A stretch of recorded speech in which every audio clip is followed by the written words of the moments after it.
Hello दोस्तों, आपका स्वागत है अपने छोटे से परिवार में। आज हम फाइनली आप लोगों के लिए क्लास 10th का चैप्टर 1 जो रियल नंबर वास्तविक संख्या है, उस वास्तविक संख्या से रिलेटेड जितने भी एग्जाम्पल हैं, कुछ एग्जाम्पल हम पिछले वाले वीडियो में करा चुके हैं और इस वीडियो में हम आपको 5 से लेकर 8 तक क्वेश्चन इस वीडियो के माध्यम से कराएंगे एग्जाम्पल का, और नेक्स्ट क्वेश्चन नेक्स्ट वीडियो में कराएंगे। तो चलिए बिना समय गवाए वीडियो को शुरू करता हूँ। और शुरू करने से पहले अगर आप बेसिक कॉन्सेप्ट की जानकारी भी नहीं लिए हैं तो जाकर प्लेलिस्ट वीडियो को देख लीजिए, वहाँ को सारे के सारे वीडियो आपको देखने को मिल जाएंगे।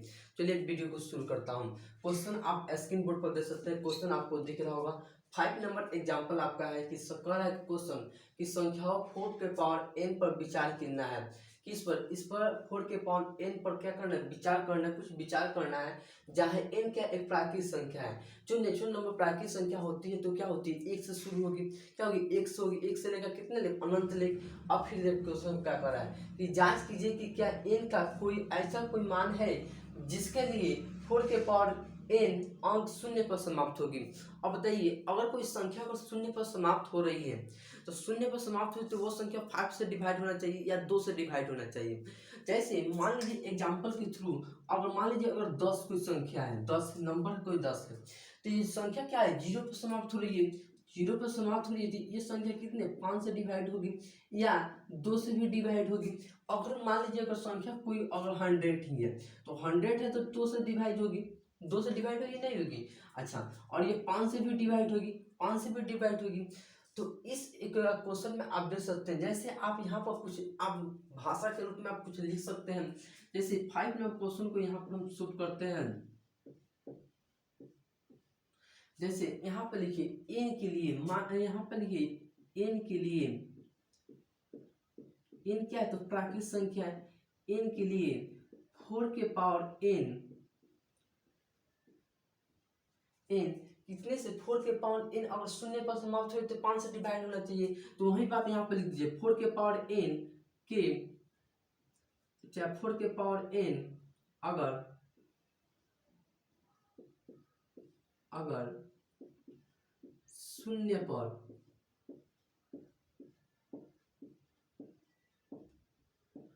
समाप्त होती है तो वह 5 से विभाज्य होगी, विभाज्य होगी।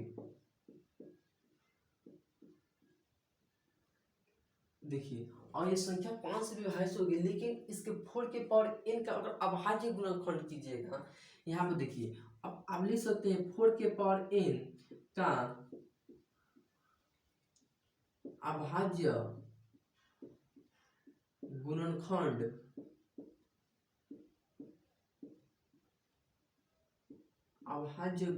में 5 आना चाहिए। कितने? 5 आना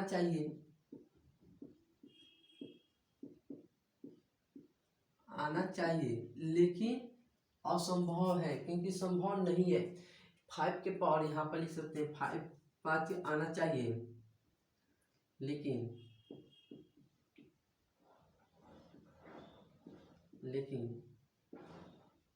संभव नहीं है। अच्छा, आप लिख सकते हैं जैसे अर्थात में, देखिए अर्थात में इसके ऐसे अभाज्य गुणनखंड करते हैं तो 4 के पावर n, तो आप इसे लिख सकते हैं जैसे 2 के पावर और 2n लिख सकते हैं कि नहीं, अभाज्य गुणनखंड के रूप में। तो इसमें आपको सिर्फ 2 ही देखने को मिल रहा है। क्या? 2 ही आपको देखने को मिल रहा है। तो आप यहाँ पर लिख सकते हैं इसमें 2 के अलावा कोई अन्य संख्या नहीं है। इसमें चाहे इसमें 2 के अलावा अन्य कोई संख्या नहीं है,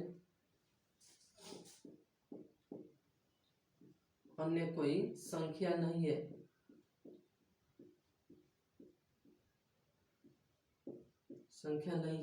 इसीलिए आपका क्वेश्चन में क्या कह रहा है कि n का कोई ऐसा मान है जिसके लिए आपको 4 के पावर n पर शून्य में समाप्त होगी, तब कह सकते हैं नहीं, इसीलिए ऐसा कोई मान नहीं है। इसलिए ऐसा लिख सकते हैं, ऐसा कोई मान नहीं है, नहीं है जो जो जो या जिसके लिए जिसके लिए 4 के पावर n अंक शून्य पर समाप्त हो। किस पर? शून्य पर समाप्त हो, शून्य पर समाप्त हो, समाप्त हो। इस प्रकार से आप क्या कर सकते हैं, भाषा के रूप में आप लिख सकते हैं 5 नंबर क्वेश्चन को आप अपने भाषा में लिख सकते हैं। जैसे आप सिंपली कह सकते हैं, अगर जैसे मान लिया संख्या कोई संख्या 0 पर समाप्त हुई है, वो संख्या 2 के पावर m गुना 5 के पावर n के रूप में होगा। तो यहाँ पर देखिए, और यहाँ पर 4 के पावर n, जैसे मान लीजिए संख्या 4 है, तो इस 4 का अभाज्य गुणनखंड करिए तो 2 गुना 2 आएगा।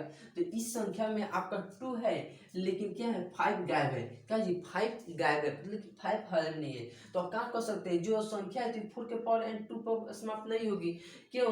क्योंकि अगर वह संख्या अगर समाप्त हो रही होती तो यहाँ पर संख्या का 5 से भी डिवाइड होता और 2 से भी डिवाइड होता।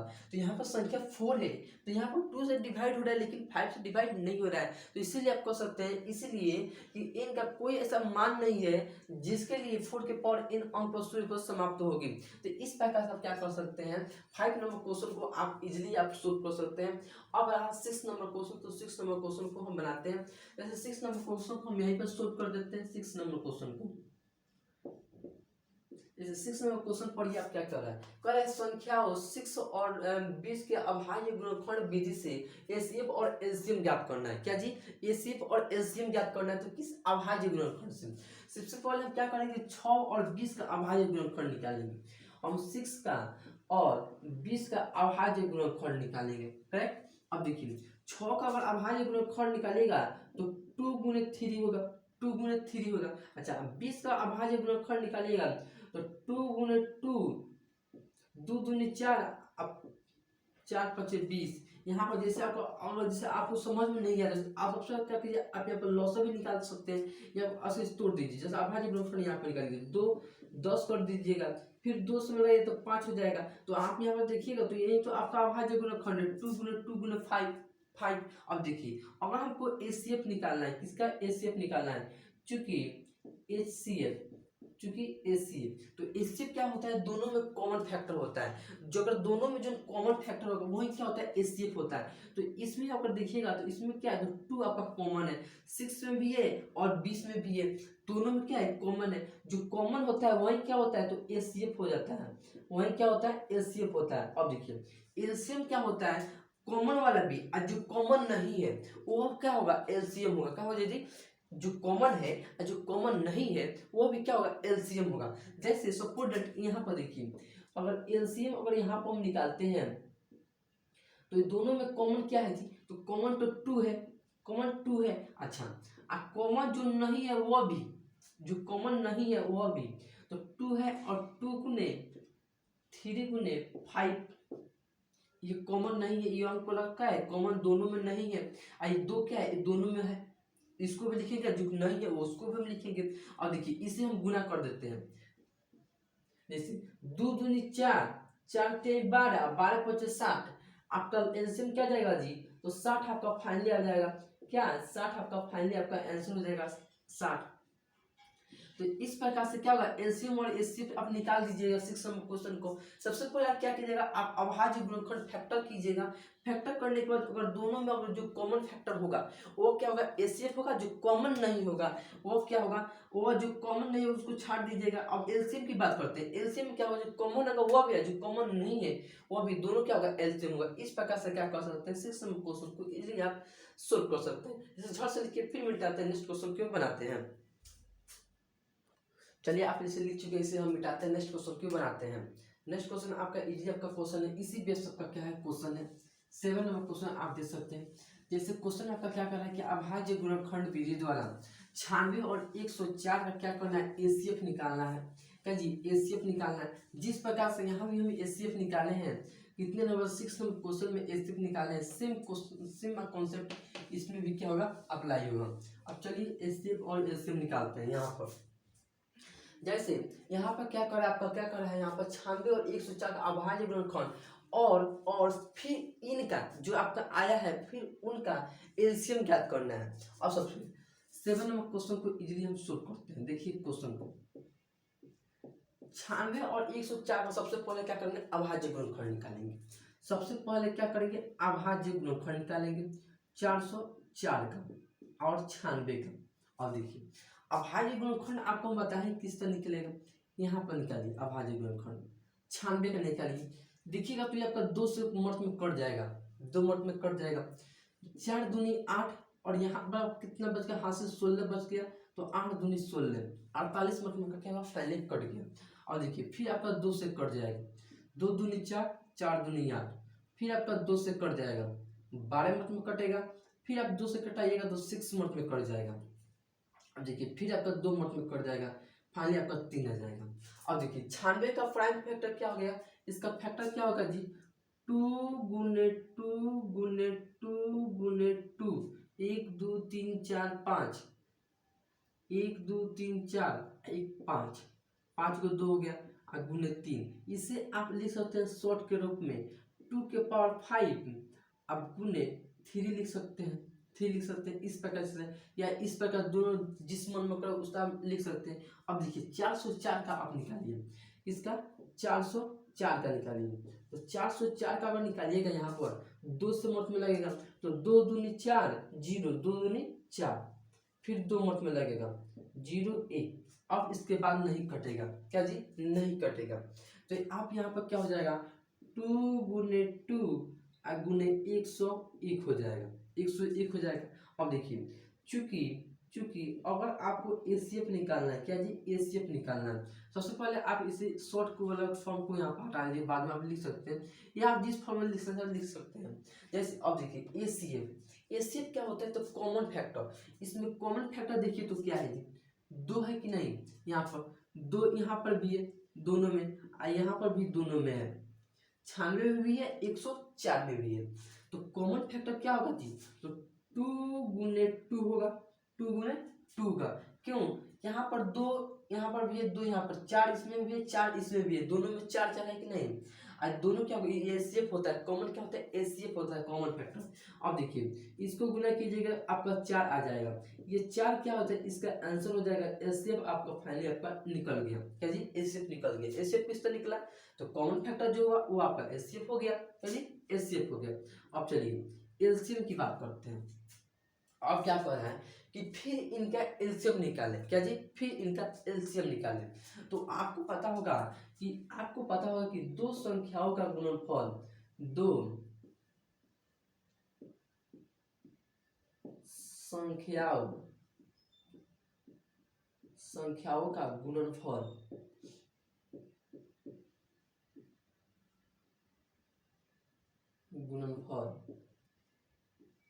बराबर क्या होता है जी, एलसीएम या एसीएफ लिख सकते हैं, एसीएफ गुने एलसीएम, एलसीएम लिख सकते हैं कि नहीं, एसीएफ गुने एलसीएम निकल सकते हैं।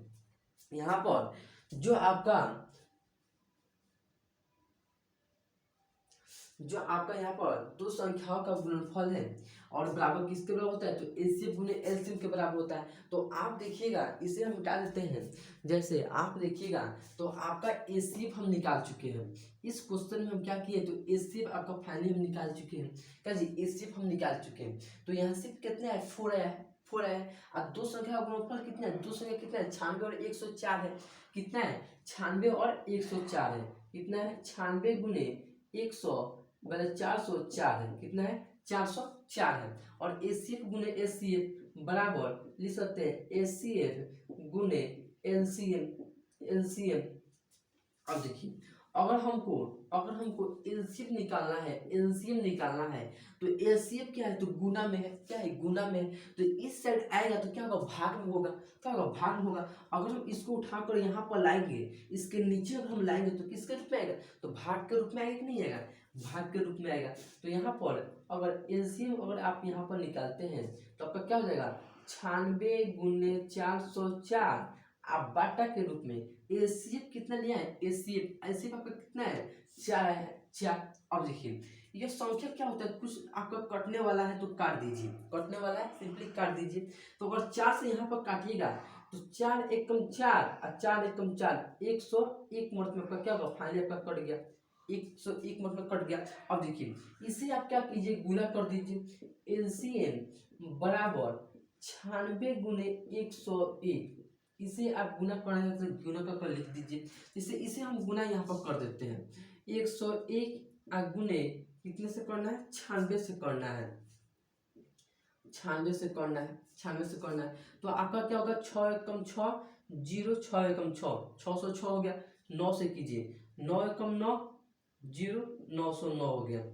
जोड़ दीजिए 6 9 6 9, 9696 आपका फाइनली आंसर आ जाएगा।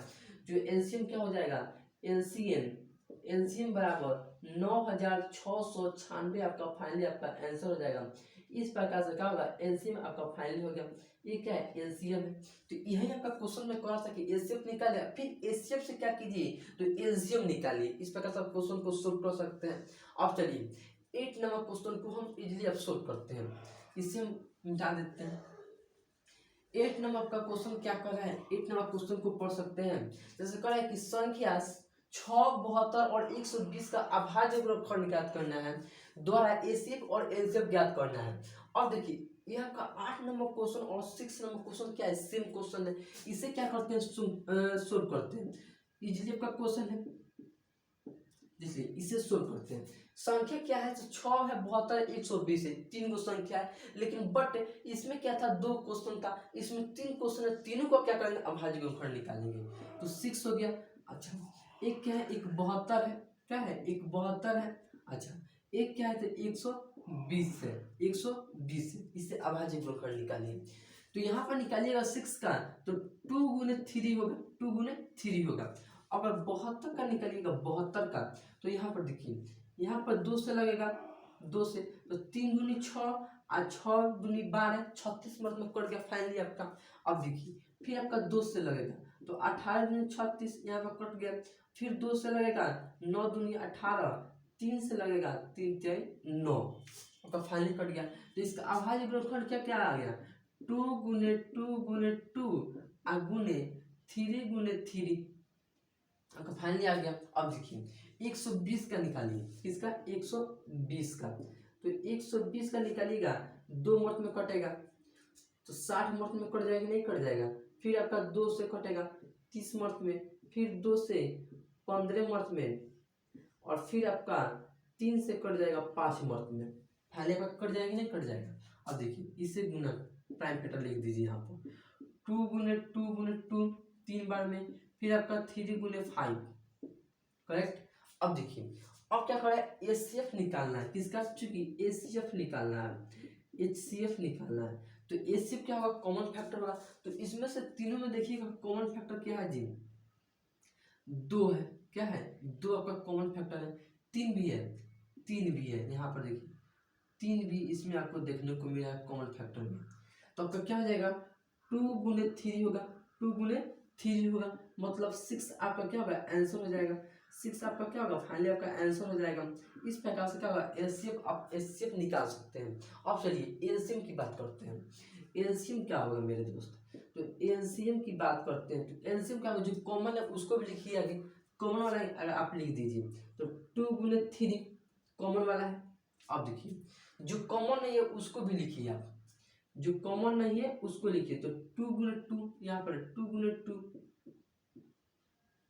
2 गुने 2। आप फिर देखिए इसमें भी क्या है, 3 है, 3 है, आप गुने 5 होगा, होगा 5 होगा।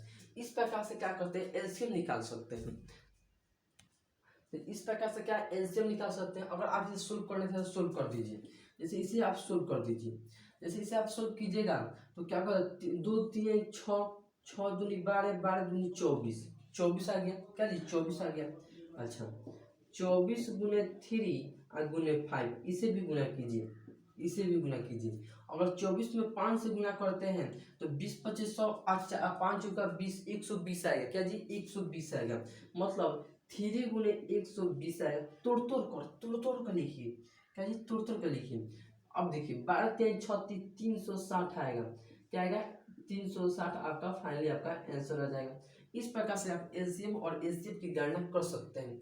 आपका 5 से लेकर 8 लेख क्वेश्चन आपका इजीली आपका क्वेश्चन सोल्व हो चुका, जिसमें से आपका क्या था, तो अभाज्य गुणनखंड के रूप में क्या था, उसको एचसीएफ और एलसीएम ही फाइंड आउट करना था। चलिए, ये वीडियो कैसा लगा हो कमेंट बॉक्स में जरूर कमेंट कीजिए। अगर मेरे चैनल पर फर्स्ट बार चैनल सब्सक्राइब करें, साथ में बेल आइकन दबा दें। बेल आइकन दबाने से फायदा ये होगा, मैं कोई भी वीडियो बनाऊँ आप तुरंत पहुंच जाएगा, आप अच्छी तरह से तैयारी कर सकते हैं। चलिए फिर मिलते हैं नेक्स्ट वीडियो में इसी जो अब तक के लिए जय हिंद।